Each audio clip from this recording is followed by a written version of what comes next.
Welcome to the Jay Graves Report College Football Weekly Preview Week 2. Y'all know how we get it in, so let's get it in. Previewing the top 5 ball games of the weekend to let boys know how it's going down. Now, first ball game, number 6, South Carolina, goes to number 11, Georgia. Yes, Mark Rich, Georgia. The Georgia Bulldogs coming in off of a bad loss at Clemson, hung around through the fourth quarter and was dull at the end of the ball game because Georgia is Mark Rich, Georgia. Now, South Carolina comes in off a huge win last weekend, and I will say this. South Carolina's got probably the best athlete in college football. Jadeveon Clowney, 6'6", 260 pounds, and run a 4.40.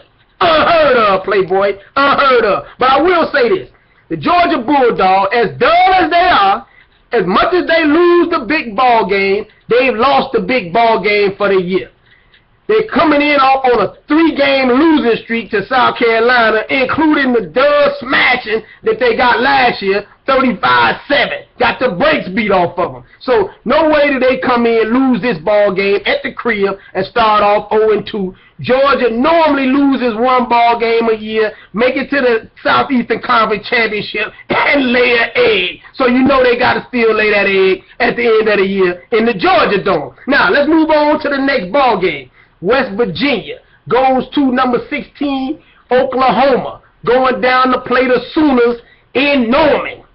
They need to just go ahead and stop by Billy Sims Barbecue, the best barbecue I've ever had. Get it and take care of business. Now, here's the deal. Last year, both these dogs couldn't play defense to save their life. The final score of the game up in Morgantown was 50-49. OU gave up 778 yards of total offense and let Tavon Martin play running back and put 300 on the ground on them. I mean, it was just terrible. Both defenses were horrible, but I will say this. Oklahoma is 81-5 at the crib.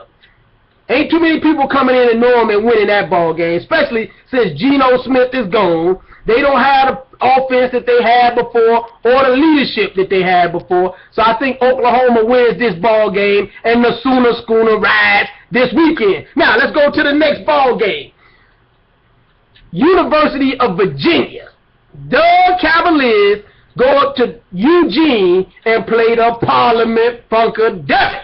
Number 2 Parliament Funkadelic, I might ask. Now, when did Virginia get a football team? I mean,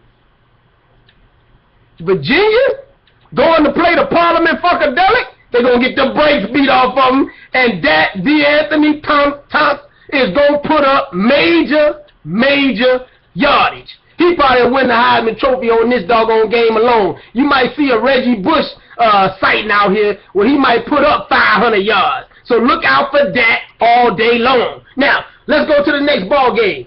Number 12, Florida, goes to Miami, plays the Miami Hurricanes. Now, last weekend, Duke Johnson put up 186 yards in the first half, seemed like. Then he got his bell rung, got shook up a little bit, and then set out the rest of the half. Jeff Driscoll from Florida put up 153 yards on 17 out of 22 in the air.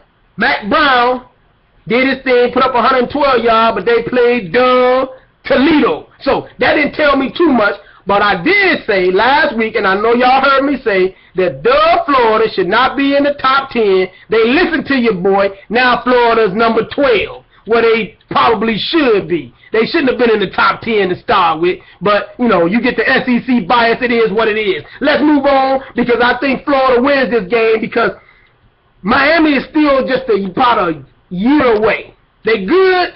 They got a lot of young boys, but they still about a year away. So Florida wins this game. Muschamp got boys looking like they should, even though, in my opinion, they were somewhat dull and suspect last week. We'll see what they can do this weekend. Now, last ball game of the weekend. Number 14, Notre Dame, travels up 80-94 to go to Ann Arbor and play number 17, Michigan. Now, I will say this. This week, Brian Kelly was dull. he goes into the press conference and says that Michigan was not a rivalry game for Notre Dame. They've been playing the game since 1887, homeboy. That's a rivalry. That's been a big game for years. Now, you going to come out on national TV and say that that's not a rivalry game? I'm just going to say this. I'm going to keep it real or all the way 100, whichever comes first. If you start coaching at a new program, at least know the history of the program, and don't be dumb when you go out there and say something stupid. Like old Rich Rodriguez a few years ago said that the Ohio State-Michigan game, he didn't know it was as big as it was.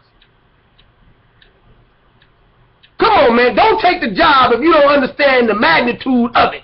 So, in my opinion, they're going to get the brakes beat off of them this weekend simply because he said that it wasn't a rivalry game. So, the Michigan Wolverines are going to go out there and beat the brakes off of them this weekend. Now, keep up with your man, JayGravesReport.com, or you can hit me up on Twitter at JayGravesReport and holla at your boy.